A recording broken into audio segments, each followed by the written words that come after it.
Il nous relate l'histoire d'une femme dans le livre de Jean, le chapitre 8.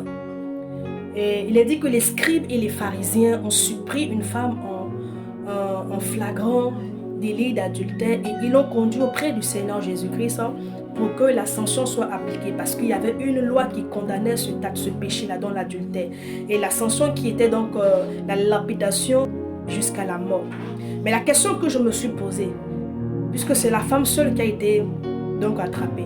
Or, elle a été surprise en pleine action. Le péché qu'elle commettait, elle le commettait avec un homme. Mais où était cet homme?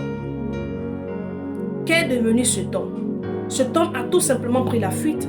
Cet homme s'est échappé. Cet homme a préféré sauver sa vie, laissant cette femme-là à son sort. Il s'en fichait carrément du sort de cette femme-là. Lui, il a préféré sauver sa vie. Mais qu'est-ce qui a amené cette femme-là à tomber dans ce péché?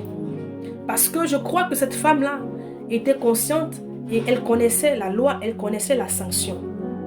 Parce que le Seigneur Jésus-Christ, lorsqu'il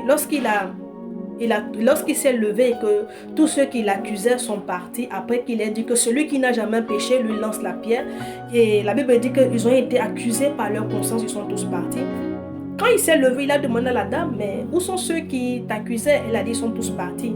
Il lui a dit, va et pêche plus. Donc il n'a pas un dessein, un démon ni un esprit. Donc cela sous-entend que cette femme-là commettait ce péché-là volontairement. Elle savait ce qu'elle faisait. Mais qu'est-ce qui a amené cette femme-là à mettre sa vie en danger? Parce que tout simplement, elle a cru en cet homme, aux promesses de cet homme qui lui disait qu'il l'aimait, qu'il était prêt pour elle, qu'il était prêt à mourir pour elle. Les promesses, les belles paroles que cet homme lui disait chaque fois, qui a emmené cette femme-là à croire à toutes ces paroles-là. Mais quand il y a eu le danger, elle a vu que toutes ces paroles-là n'étaient que des paroles en l'air. Elle a piétiné ses valeurs. Elle a mis sa vie en danger pour rien, pour un homme qui n'en valait pas la peine. Elle s'est mise dans une situation inconfortable parce que tout simplement elle voulait plaire à cet homme.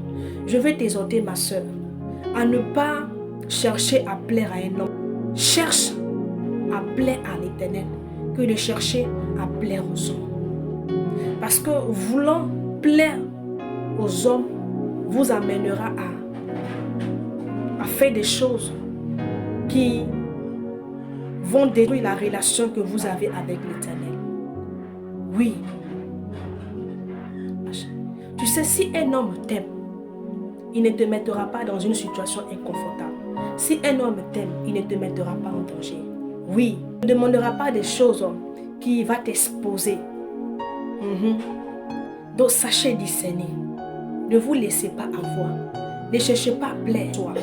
Parce que quand il y aura des problèmes, ces personnes-là ne seront pas là. Mais l'Éternel, il sera toujours là avec toi. Sois vigilant. Shalom.